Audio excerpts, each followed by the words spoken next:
บรรยากาศยามเช้านครหลวงเวียงจันทน์เนาะมีหมอกเล็กน้อยเนาะ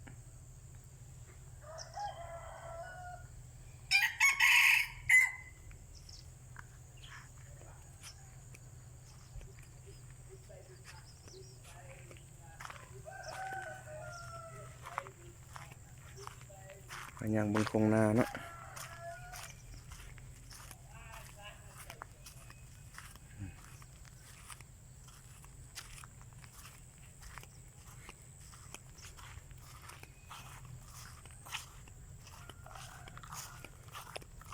จะมีหมอกตก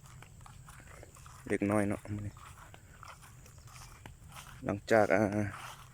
ฝนเศร้าตกเมื่อวานนี้เนาะเมื่อวานนี้ฝนฝอยเนาะวันนี้เนาะฝนปล่อยออกมามื้อนี้ถือว่าอากาศปลอดโปร่งสดชื่นสดใสมื้อนี้ท้องฟ้างามแดดกำลังจะออกเนาะ